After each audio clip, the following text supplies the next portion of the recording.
Hello tout le monde! Aujourd'hui je fais une petite vidéo pour... Enfin une petite. Je sais pas du tout combien de temps va durer cette vidéo.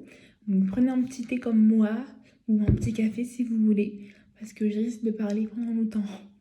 Aujourd'hui je vais vous parler de mes troubles. Donc de mes troubles du comportement alimentaire, de mon trouble anxio-dépressif et de mon trouble... Enfin de ma psychose qu'on vient de me diagnostiquer. Même si de base on pensait que c'était un trouble borderline. Enfin bref, je vais tout vous raconter. Peut-être que ça peut en aider certaines. Et puis pour moi, ça peut être libérateur de parler de tout ça. Et, euh, et voilà, c'est parti. Je suis pas très douée en montage. Donc je sais pas si cette vidéo aura du montage ou pas. Je ne sais pas trop comment organiser les choses encore. Parce que je suis pas très douée.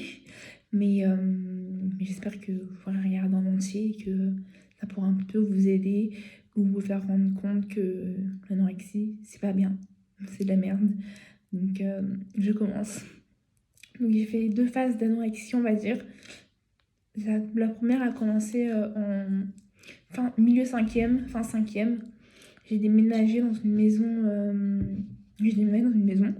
Donc elle était plus loin de mon collège. Donc du coup, ça m'obligeait à manger au collège le midi. Donc au début, tout se passait bien, etc. Et puis j'ai commencé à me comparer à mes copines. Donc, j'ai commencé à un peu moins manger parce que je me trouvais un petit peu plus grosse. Il faut savoir que à mes 10 ans, de mes 10 ans à mes 11 ans, j'ai pas vécu une anorexie, mais je me pesais tous les jours en fait, pendant les grandes vacances. Je me pesais tous les jours pour voir si j'avais pris du poids, pour voir si j'avais perdu du poids avant de rentrer au collège. Dans un collège où je connaissais personne. Je voulais être parfaite en fait, je voulais me faire des amis et je pensais que ça dépendait de mon poids, du poids que je ferais. Alors que non, pas du tout. C'est pas parce que tu fais 30 kilos qu'on va plus t'aimer, c'est pas parce que tu fais 90 kilos qu'on va plus t'aimer. C'est pas du tout. Mais dans la petite tête de 10 ans, l'enfant de 10 ans, bah, c'était ça en fait. Fallait me basculer tous les jours pour voir l'évolution de mon poids. Après, en arrivant au collège, j'ai eu du mal à me faire des amis. Je me suis fait des amis ensuite. Et tout s'est très bien passé. Juste les débuts ont été un peu durs quand même. Mais j'ai pas eu de problème avec la nourriture ensuite.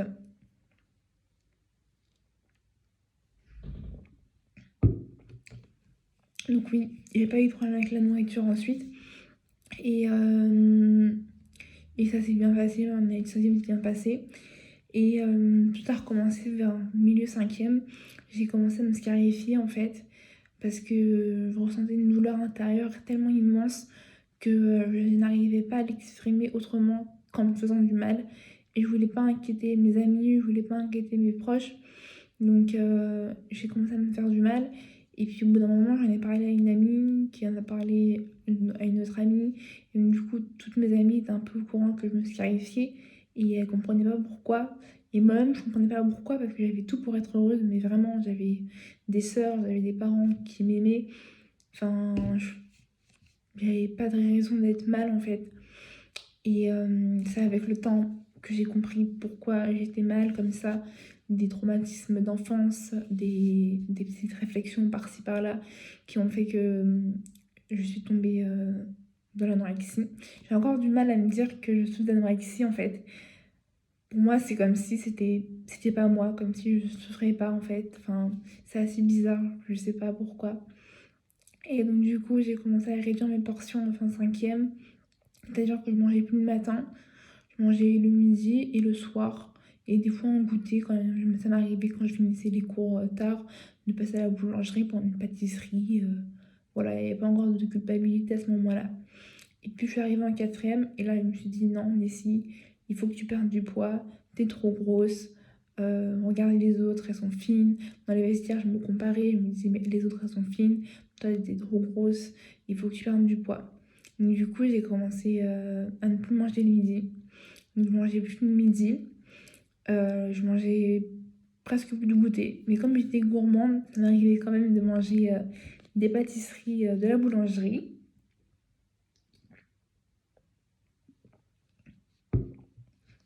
Donc je mangeais soit des pâtisseries de la boulangerie, parce qu'elles étaient très bonnes, et parce que j'étais gourmande tout simplement. Voilà, j'ai toujours été gourmande et j'ai toujours aimé les choses sucrées. C'était mon petit plaisir de la journée. Et le soir, je mangeais devant mes parents pour pas les inquiéter. Puis j'ai vu que j'ai commencé à perdre du poids. Donc j'étais contente.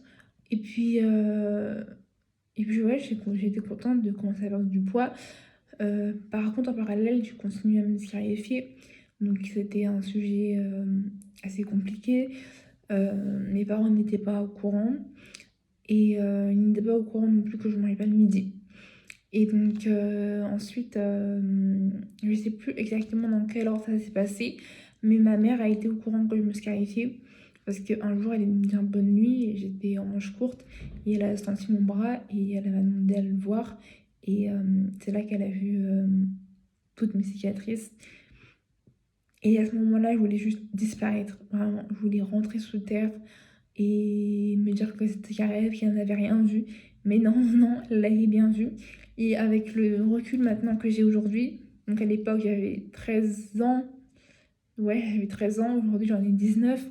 Et je me dis heureusement qu'elle l'a vu, parce que sinon ça aurait été très compliqué à gérer. Mais je me dis heureusement qu'elle l'a vu, donc c'était un mal pour un bien.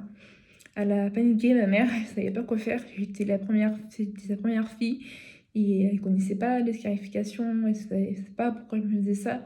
Du coup, le lendemain, elle m'a emmenée aux urgences. J'avais peur qu'ils me gardent, mais heureusement, ils m'ont pas gardée. Ils m'ont redirigée à la maison des adolescents. Donc, j'ai commencé à avoir un suivi là-bas. Et en parallèle, le collège a informé ma mère que je ne mangeais plus le midi. C'est-à-dire que là, c'était définitif, je mangeais plus le midi. J'avais tout le temps froid. Je pouvais pas tenir une journée de cours parce que j'étais épuisée. Je faisais des mini malaises en cours. Je m'endormais en cours. Enfin, c'était un peu n'importe quoi. Mais pourtant, j'avais toujours de très bonnes notes parce que j'ai toujours été une élève très studieuse, perfectionniste. Je me mettais je me mettais beaucoup de la pression plutôt. Et, euh, et donc, j'avais toujours des très bonnes notes. Et mes parents ne s'inquiétaient pas à ce niveau-là parce qu'ils savaient que j'étais une bosseuse. Donc, donc voilà. Ensuite, donc ma mère a été mise au courant et j'ai inventé une excuse.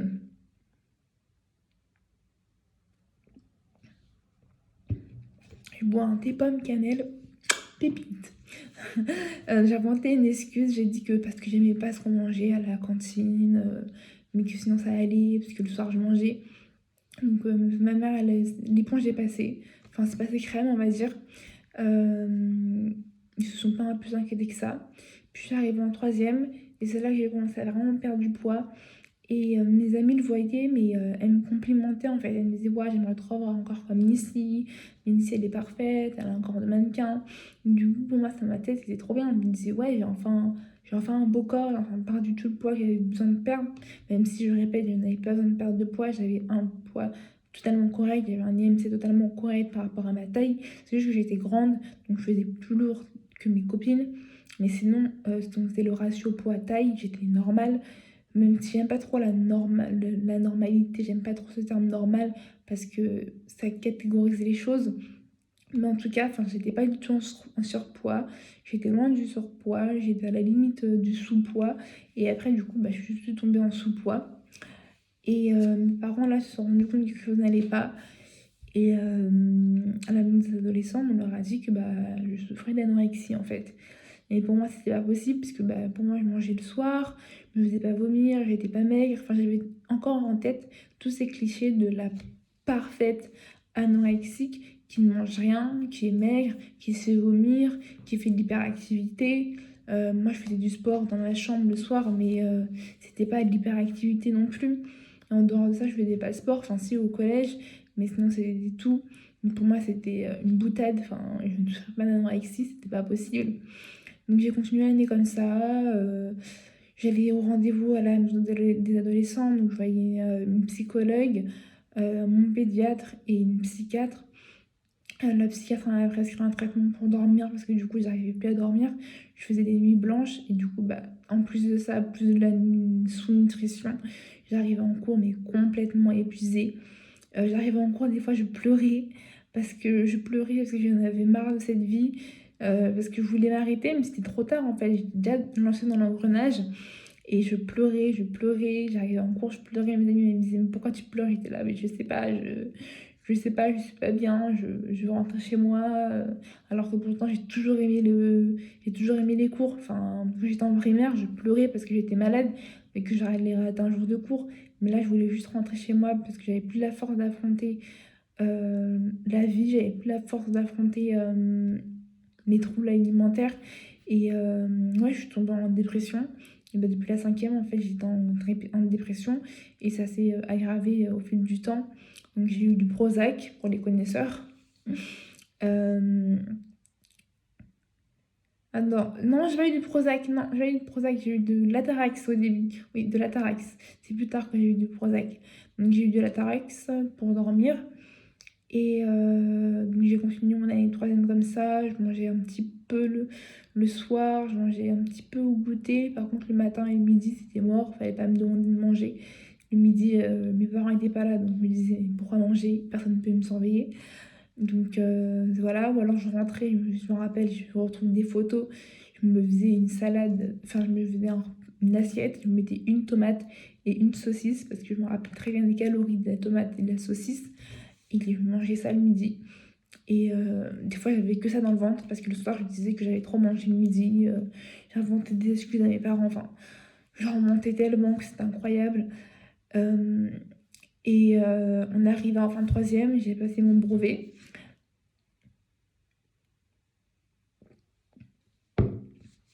Donc, j'ai passé mon brevet que j'ai obtenu mention très bien. Donc, j'étais contente. Et après, on est parti en vacances en Vendée avec mes parents pour la première fois. Et ça a été un déclic pour moi. J'avais plus la balance. J'ai pas pu animer ma balance. Donc je pouvais plus me peser tous les jours. Parce que me peser tous les jours, après chaque repas, je comptais mes calories. Enfin, je faisais tout ce qu'il ne fallait pas faire. Moi, je le faisais. Et je suis partie en vacances, j'avais plus ma balance, ni ma balance alimentaire, ni ma balance pour voir mon poids. Et ça m'a fait un petit déclic. Je me suis dit, en fait, je peux vivre sans la balance. Et je me suis rendu compte que c'était pas la mieux vie de vivre comme ça. J'étais obligée d'être en manche longue parce que j'avais des cicatrices. Et je voulais pas que mes soeurs les voient, je voulais pas que mes parents les voient. Donc j'étais en manche longue tout l'été. Et sous 35 degrés, sous 40 degrés, c'est insoutenable. J'avais tellement chaud. Je me mettais en mesure, je me mettais en short. J'avais tellement chaud que, ouais, j'avais tellement chaud, c'était horrible en fait. Et c'est de ma faute puisque c'est moi qui me suis fait ça en fait. C'est moi qui ai commencé à me faire du mal. Donc je pouvais m'en prendre qu'à moi-même. Et ça m'a fait un déclic. Je me suis rendu compte que je voulais plus de cette vie-là, que j'allais rentrer au lycée, que je voulais de nouvelles choses pour moi, que je voulais m'en sortir. Donc j'ai recommencé à manger normalement. J'ai repris du poids. Donc je sais plus exactement j'étais à combien cette période-là. J'ai dû descendre vers les 45 kilos pour 1,65 m et j'ai dû reprendre 5-6 kilos à peu près. Ouais, je suis montée jusqu'à 51 à ce moment-là, prendre 65. Donc je suis rentrée au lycée. Tout s'est très bien passé. Enfin, c'était très compliqué parce que j'ai fait une classe européenne et je me mettais beaucoup la pression. Donc j'étais très stressée. Donc je pleurais en cours. Je me rappelle le premier jour de cours, j'ai pleuré en arrivant chez moi parce que je me suis dit, les autres ils sont forts, moi je suis nulle, moi je vais jamais y arriver, les autres ils vont y arriver, mais pas moi. Enfin, je me rabaissais sans cesse, mais tout le temps, mais tout le temps, mais tout le temps. C'était continuel, je me rabaissais tout le temps.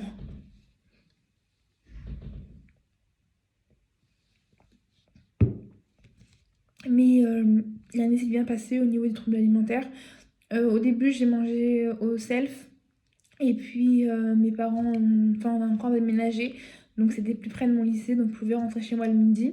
Donc je rentrais chez moi le midi, je me faisais des plats normaux, enfin je mangeais ce qu'il y avait la veille, je mangeais des pâtes carbo, je mangeais des pâtes, des légumes, enfin je mangeais de tout, j'avais retrouvé une alimentation normale. Au niveau des scarifications, j'avais arrêté aussi. Donc, je me sentais mieux dans mon corps, je me sentais mieux dans la peau. Même quand je regardais les photos et tout, ça se voyait que physiquement j'étais mieux. Je ressemblais plus à un cadavre, je n'avais plus froid. Enfin, j'étais vraiment bien. Et du coup, Et du coup, voilà, je passe en première. J'ai arrêté la classe européenne parce que je me mettais trop la pression, qui était trop stressante pour moi.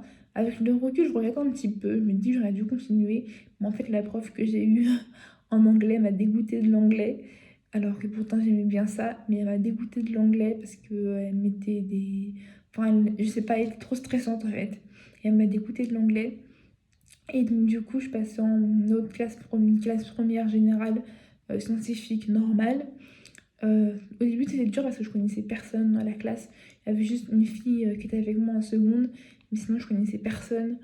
Donc, j'ai eu du mal au début à me faire des amis. Puis après, j'ai fait des amis, des bonnes connaissances et tout. Donc, ça s'est très bien passé. Mais une première s'est très bien passée. Je commençais même à assumer mes cicatrices. C'est-à-dire que quand j'avais chaud, je me mettais en manche courte en cours, je me mettais en manche courte dehors. Enfin, je commençais vraiment à accepter mes cicatrices parce que je me disais, ça fait partie de mon histoire, c'est du passé maintenant. Et il faut que j'assume quoi. Donc j'ai commencé à assumer mes cicatrices. Donc mon année de première s'est très bien passée, j'ai passé mon bac français. Euh, j'ai eu des notes qui me convenaient pas trop. J'ai dû avoir 16 à l'oral et 11 à l'écrit. Donc c'était pas ouf, mais c'était déjà des points de gagné, mais c'était pas ouf non plus, donc j'étais pas satisfaite de moi-même. Et puis je suis rentrée en terminale. La joie de la terminale. Donc c'est là qu'a commencé la deuxième phase de l'anorexie, qui s'avère être plus puissante. Même s'il n'y a pas de degré de comparaison, mais elle a duré plus longtemps, elle était plus importante que la première. Donc je suis rentrée en terminale, pression du bac. Donc, dès la première semaine, je me mettais la pression pour le bac. Je pleurais encore quand j'allais en cours. Je pleurais le matin, je pleurais quand je revenais. Je me disais que j'allais jamais avoir mon bac, alors que ça faisait 2 semaines qu'on avait repris les cours. Enfin, c'est pas en 2 semaines que ton avenir est décidé ici, mais c'est en plus de temps. Pour moi, c'est bon, j'allais jamais avoir mon bac. J'étais trop nulle pour l'avoir. Tous les autres allaient l'avoir et pas moi. Et du coup, ça fait vers octobre, j'ai recommencé les scarifications parce que j'arrivais pas à gérer le stress. Et pour moi, les scarifications, c'était la seule réponse que j'avais trouvée pour me faire du mal, mais en me faisant du bien. En fait, quand je me coupais, ça me soulageait intérieurement, même si je culpabilisais énormément après. Surtout la première fois que je l'ai refait, je me suis dit, mais non, Nissi, tu vas pas replonger là-dedans. Et si j'ai replongé là-dedans. Et c'est bizarre parce que ça fait du mal au corps, mais à l'intérieur, ça soulage. Pour les personnes qui ne l'ont jamais fait, je ne vous conseille pas de le faire, mais pour les personnes qui l'ont déjà fait, vous comprenez sûrement de quoi je parle. Ça soulage, mais ça fait mal en même temps. Donc, j'ai recommencé les scarifications. J'ai recommencé à réduire mes portions parce que j'avais repris du poids. Je devais être à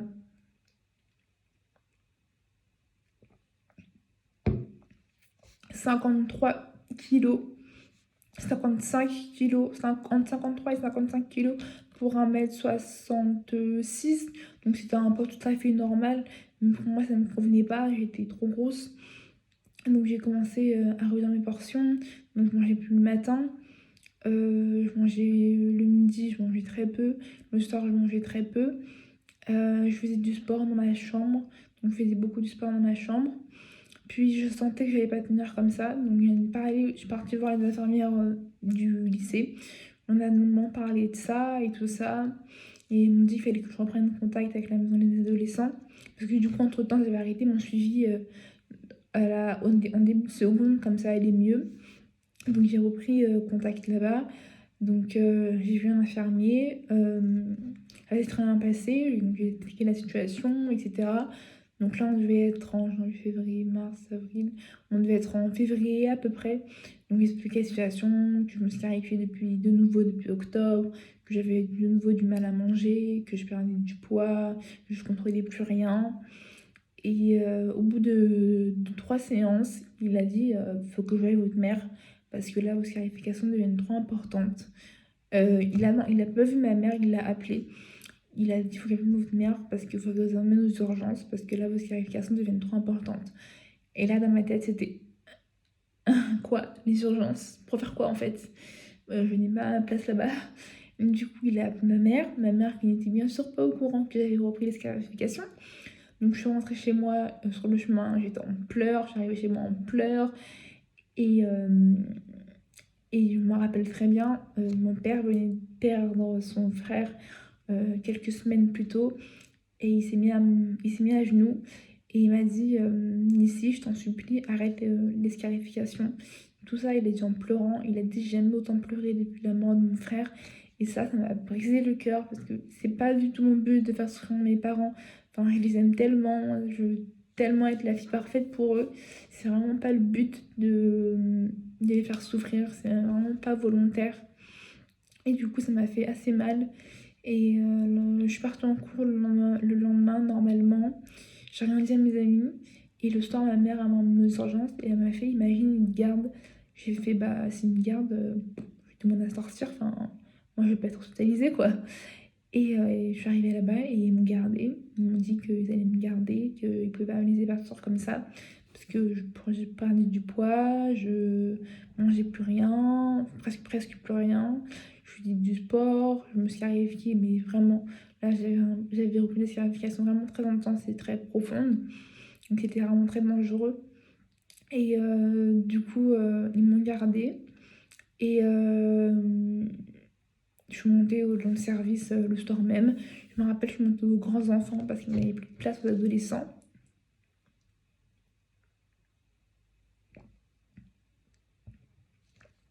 Il n'y avait plus de place aux adolescents, donc je suis partie aux grands enfants une nuit.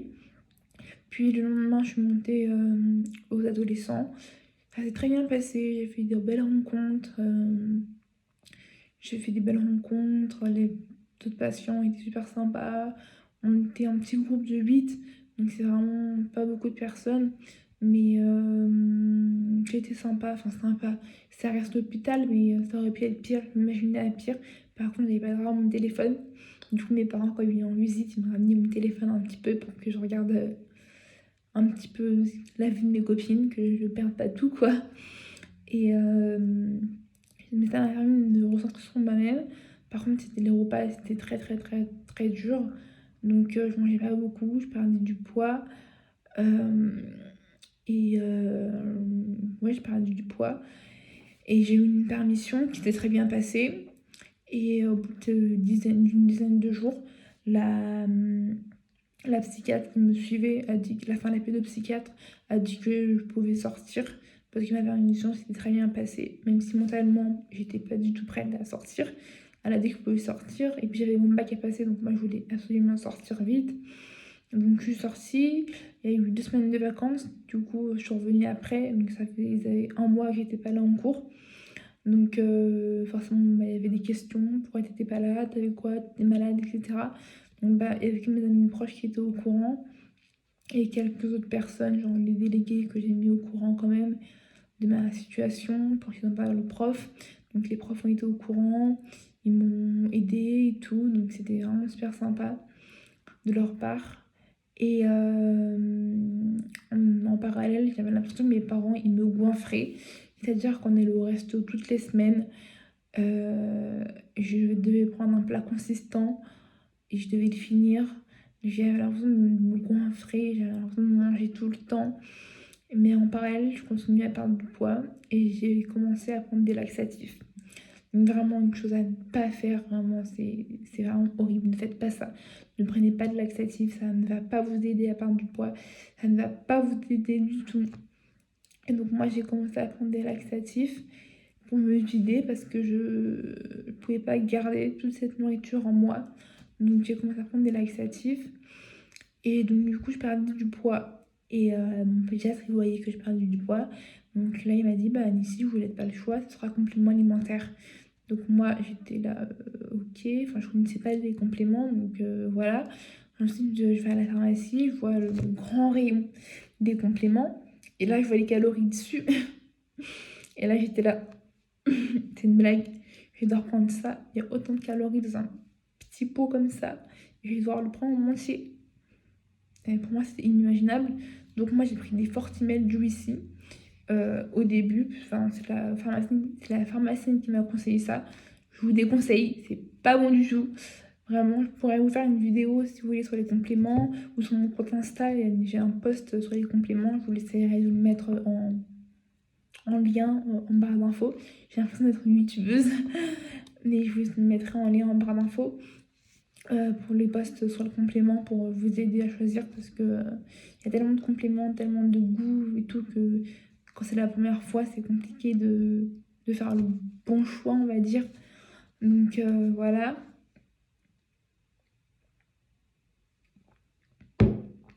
Et ensuite, je suis rentrée chez moi, j'avais mes compléments et tout.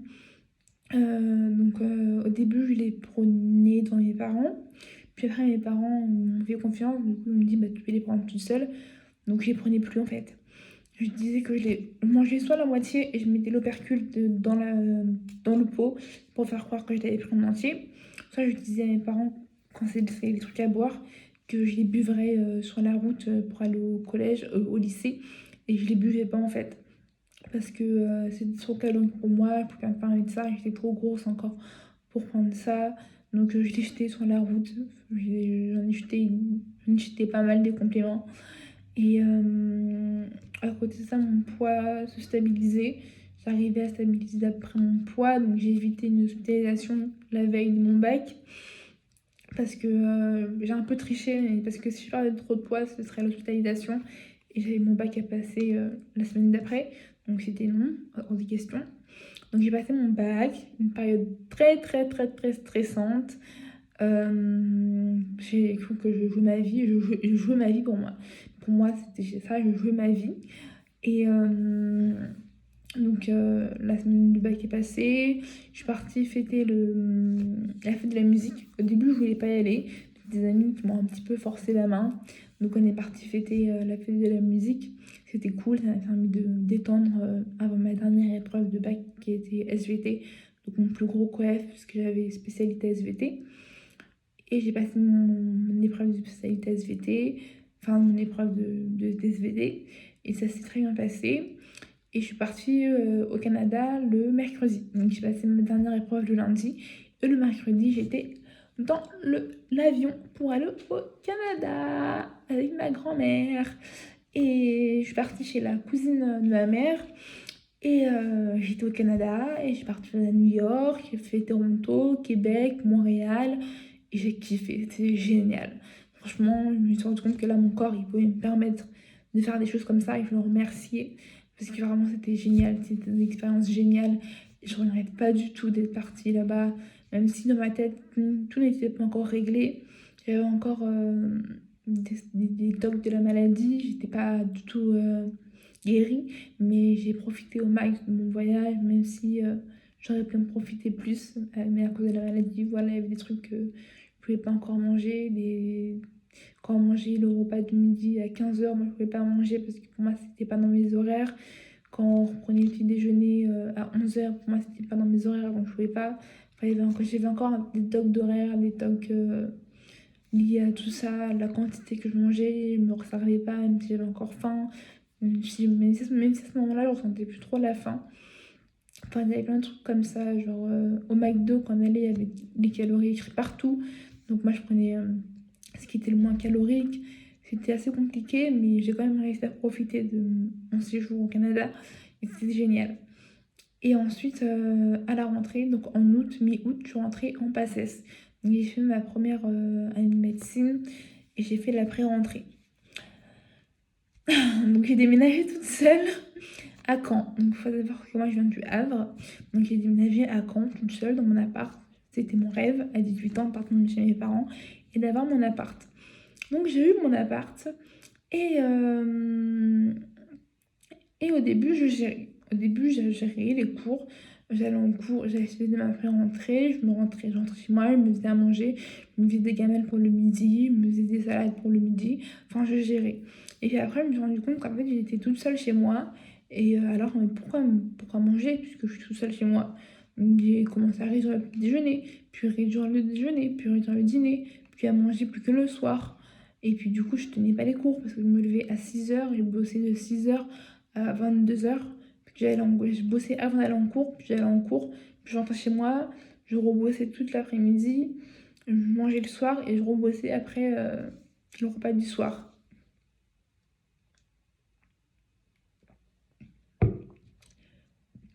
Donc j'avais du mal à tenir, mais j'ai tenu bon. Et, euh, et donc voilà, j'ai passé un mois comme ça. Puis j'ai fait ma première tentative de suicide en septembre parce que c'était trop. C'était trop. Toute la douleur que j'avais accumulée ces années-là, elle est venue d'un coup comme ça me rentrer dedans et j'ai pas su gérer. Et la seule réponse que j'avais, c'était de mourir. Donc j'ai fait ma première tentative de suicide. Je me suis retrouvée hospitalisée dans un hôpital psychiatrique. Et c'est là que je me suis rendu compte que c'était pas la vie, que c'était pas normal. J'étais avec des personnes vraiment, vraiment malades. J'avais peur. Je me sentais pas à ma place. Donc j'ai dû rester une semaine peut-être, je sais plus trop. Mais pas très longtemps en tout cas. Je suis sortie, je me suis dit plus jamais d'ici, c'est bon, t'as fait une connerie une fois, c'est fini. Mes parents étaient en pleurs, mon père on m'en a beaucoup voulu, enfin c'est comme ça que moi j'ai vécu parce que il avait perdu son père quelques jours auparavant, donc il avait perdu mon grand-père. Donc il m'a dit que je pensais qu'à moi, que je pensais pas à lui, à la douleur qu'il avait, etc. Donc ça a été très dur mentalement. Et je me suis dit, non, ici, c'est bon, t'arrêtes tes conneries, tu fais plus ça, quoi. Et donc, du coup, je suis repartie en cours, normal. J'ai essayé de rattraper le retard que j'avais à rattraper, mais j'avais attrapé une quantité énorme de retard. Mais je disais que j'allais jamais réussir à rattraper tout ça, mais je bossais quand même. Puis en novembre, j'ai recraqué, une deuxième tentative de suicide. Et cette fois-ci, j'ai dit que je voulais pas être hospitalisée dans l'hôpital psychiatrique où j'ai été. Donc j'ai été hospitalisée à l'hôpital psychiatrique au Havre, là où habitaient mes parents. Et je suis restée une dizaine de jours à peu près sans mon téléphone. C'était horrible, sans mon téléphone, mais ça m'a permis de me recentrer sur moi-même. Et je me suis dit, non, ici, deux, mais pas trois, quoi. T'arrêtes tes conneries. Donc je suis sortie et là, je me suis beaucoup remise en question par rapport à mes cours. Et je me suis dit que j'allais arrêter médecine, même si c'était toujours ce que je voulais faire. Et c'est toujours ce que je veux faire, devenir pédiatre. Mais je me suis dit que dans mon état actuel, avec le retard que j'avais accumulé, plus la pression que je me mettais, je n'allais jamais réussir à parvenir au bout de mon année, quoi. Donc j'ai décidé d'arrêter médecine. J'ai continué quand même à bosser pour mes concours du premier semestre. Donc j'ai passé mes concours du premier semestre. Et quelques jours avant de les passer, j'ai appris une nouvelle familiale très compliquée qui a bouleversé ma famille. Donc ça a été une épreuve très très très très dure. J'ai passé mes épreuves, j'avais aucune envie, je ne mangeais rien. J'avais une amie chez moi qui était chez moi, donc je m'obligeais quand même à manger un petit peu, mais je prenais des laxatifs. Et, et ouais, c'était horrible parce que... Ouais, c'était horrible parce que... je sais pas comment expliquer, mais quand t'apprends ça, ça bouleverse ta famille entière et tu remets tout en question. Mais j'ai remis mon existence en question. Je me suis dit, mais en fait, qu'est-ce que je fais là? Enfin, j'ai remis plein de trucs en question et ça a été très compliqué et j'ai pas su gérer. Et du coup, je suis repartie à mon appartement à Caen parce que je pouvais pas rester au Havre. C'était pas possible pour moi. Donc, je suis repartie de mon appartement à Caen. Je continuais à aller en cours pour pas m'ennuyer. Puis, j'ai commencé un suivi en nutrition à Caen. Donc, j'ai fait un premier rendez-vous. Donc, c'était l'état des lieux. Le deuxième rendez-vous, elle a vu que mes idées suicidaires étaient toujours présentes. Et elle m'a envoyée aux urgences pour me faire hospitaliser. Donc je me suis fait hospitaliser d'abord à Alençon parce qu'il n'y avait plus de place à Caen. Puis après je suis retournée à Caen. Je suis restée 2 semaines, je pense, là-bas. Puis le psychiatre a décidé de me laisser sortir parce que ça allait mieux. Enfin, ouais, ça allait mieux. Et parce qu'il a vu que c'était pas lui adapté pour moi, en fait. Et du coup, je suis sortie. Chez moi, je faisais n'importe quoi, je mangeais plus. Du coup, j'ai atteint mon poids le plus bas, donc 40 kilos pour 1m67. Je ne sais pas ça fait combien d'IMC, mais c'est un IMC bas. Et, euh, et c'est pas ouf, quoi. Et du coup, j'ai continué comme ça. Ensuite, j'ai fait encore une autre tentative de suicide, mais cette fois-ci plus importante. Je me suis jetée d'un pont, en fait. Et c'est dur pour moi d'en parler, parce que ça me remémore des moments assez compliqués. Et ensuite, j'ai été hospitalisée à l'hôpital psychiatrique. Donc, je suis restée un mois là-bas. Puis, non, je me suis restée 3 semaines là-bas, je crois. Puis, il s'est passé quelque chose là-bas qui m'a fait sortir. Enfin, il s'est passé quelque chose là-bas, ce qui a fait que je suis sortie au contre avis médical. Mes parents m'ont fait sortir. C'était pendant le premier confinement. Et donc, je suis sortie un jeudi. Et le lundi, j'avais rendez-vous avec mon médecin traitant. Et elle a vu que ça n'allait pas. Donc, elle m'a renvoyée aux urgences psychiatriques, mais cette fois-ci au Havre. Et j'ai été hospitalisée dans une unité anxio-dépressif au Havre. Donc, j'y suis restée un mois. Et j'ai fait une tentative de suicide là-bas encore. Et je mangeais plus rien. Et j'avais commencé à me faire vomir. Donc dès que je mangeais, je me faisais vomir. Du coup, ils m'ont mis dans une chambre où ils pouvaient fermer les toilettes à clé pour ne pas que je me fasse vomir. Et je faisais beaucoup d'activités. Donc j'étais en hyperactivité. Il fallait tout le temps que je fasse un truc. Je pouvais pas me poser, etc. Et du coup, ça fait... je suis sortie... Enfin, j'ai fait ma tentative de suicide. J'ai été quelques jours à l'hôpital psychiatrique. Puis ensuite, on m'a transférée dans une clinique psychiatrique, là où je suis actuellement, mais pour la première fois. Donc, je suis restée 4 mois là-bas.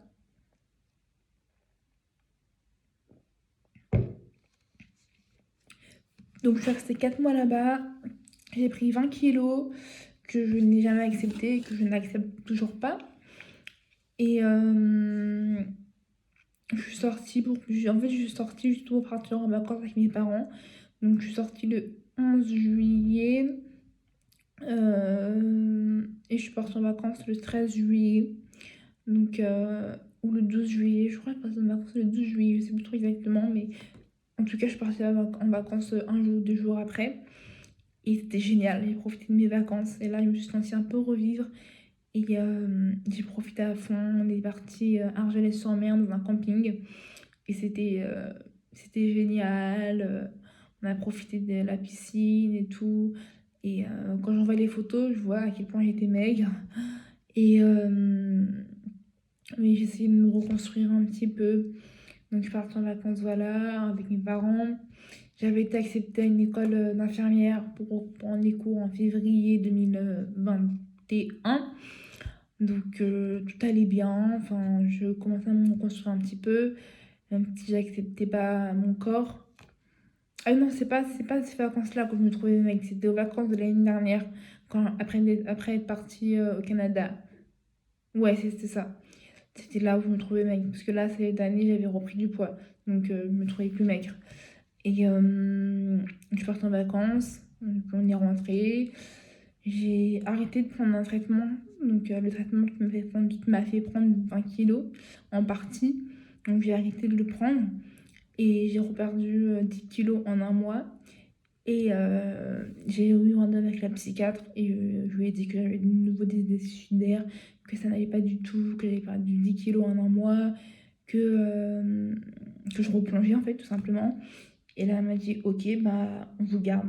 C'était le 3 septembre, mon anniversaire c'était le 4 septembre.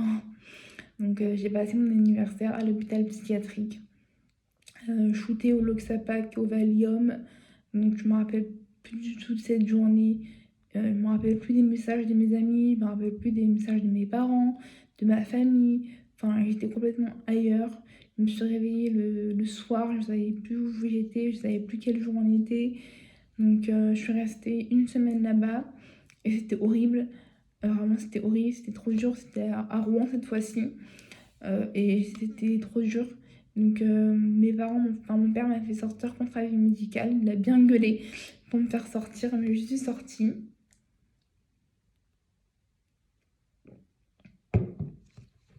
Je suis sortie et je le remercie parce que c'était vraiment horrible. Et j'ai attendu, donc je suis sortie le vendredi et le lundi, je suis rentrée à la clinique ici une deuxième fois. Donc cette fois-ci, c'était complètement différent que la première fois parce que j'avais repris les vomissements plus.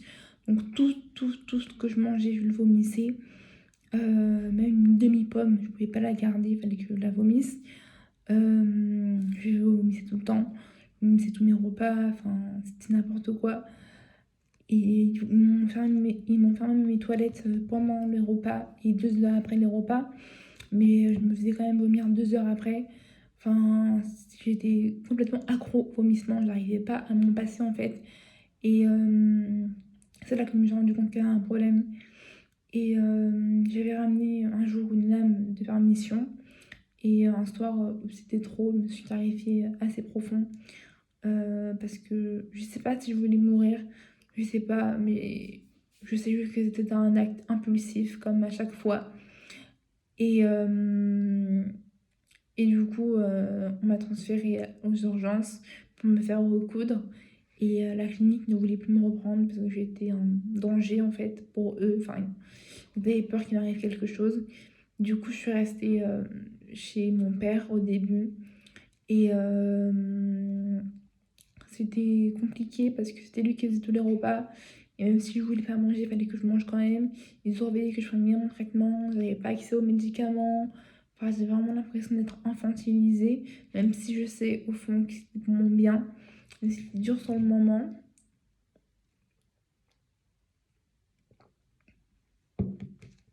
C'était très dur sur le moment. Je vais vous mettre comme ça, peut-être plutôt. C'était très dur sur le moment. Et après, je suis partie 2 semaines chez ma mère. Et là, c'était plus cool, donc ça m'a fait du bien. En parallèle, on a pris un rendez-vous avec un médecin nutritionniste parce que son alimentation, ça ne suivait plus. Je perdais du poids, je mangeais presque rien. Le matin, je mangeais un porridge. Le midi et le soir, je mangeais un peu de légumes et soit un steak végétal, soit un carré végétal. Et c'était tout le temps pareil, tous les jours, les mêmes repas. Je variais pas du tout, pas de féculents, parce que j'en avais la phobie tout simplement. Je ne pouvais pas manger de féculents, pas de gras. Fallait vraiment que je mange tout le temps la même chose. Et donc on a pris rendez-vous avec le nutritionniste là. Je lui ai expliqué la situation, que je me faisais vomir 3 fois par jour, à tous les repas, que je gardais rien, etc. Et là il m'a dit ok bah on va vous hospitaliser. Donc il m'a fait une prise de sang pour voir mon potassium. Et si mon potassium était trop bas, on me gardait tout de suite. Sinon, j'attendrai une place dans un hôpital spécialisé. Mon potassium est à la limite, du coup on m'a prescrit un médicament pour faire remonter mon potassium. Et j'ai attendu 3 semaines avant d'être appelée pour être hospitalisée dans un hôpital spécialisé dans les TCA. Donc je suis rentrée le 14 décembre 2020 et je suis sortie le 28 janvier, pardon, le 28 janvier 2021.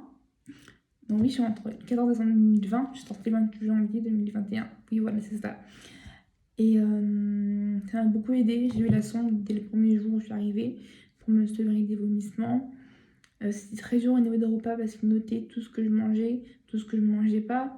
Je mangeais pas beaucoup, mais bon, à la fin, j'ai quand même réussi à augmenter mes apports. Donc, je mangeais 3 composants au lieu de 1 à mon arrivée.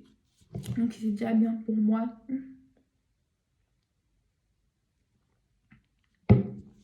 Et, et ensuite, je suis sortie, enfin, je suis vraiment sortie. On m'a transférée à la clinique pour la 3e fois pour régler cette fois-ci tout ce qui était psychologique parce que tant qu'on ne traite pas le mental, en fait, le corps ne suivra pas, tout simplement. Et donc là, ça fait depuis le 28 janvier que je suis là. J'avance un petit peu. Au niveau des repas, ça reste compliqué, mais j'essaye de manger de plus en plus. Je me fais violence. J'essaie aussi de boire parce que je ne buvais plus. Je ne buvais pas, je ne buvais plus d'eau. Donc, je buvais seulement médicaments et je buvais genre ça d'eau. Donc là, j'essaie de me réhydrater avec des thés, des choses comme ça, parce que pour moi, c'est encore un peu dur de boire de l'eau simple.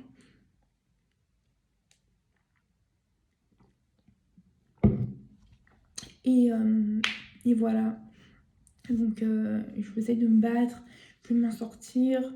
Là, j'ai repris du poids, donc j'ai un poids tout à fait correct pour ma taille, même s'il ne me convient pas, mais je sais que c'est un poids correct pour ma taille, pour mon âge, pour tout. Enfin, tout le monde me dit que je suis bien comme ça, même si moi, je ne le vois pas. Ça, c'est la maladie qui parle. Donc, j'essaie de me construire petit à petit. Je ne vous ai pas tout raconté parce qu'il y a des choses qui sont privées. Il y a des choses qui ne regardent que moi et les professionnels de la santé qui me suivent. Et il y a des choses encore trop compliquées à aborder. Mais j'espère que cette vidéo aura peut-être aidé quelqu'un. Je ne sais pas trop dans quel but je l'ai faite, mais j'avais besoin de parler, de raconter mon histoire.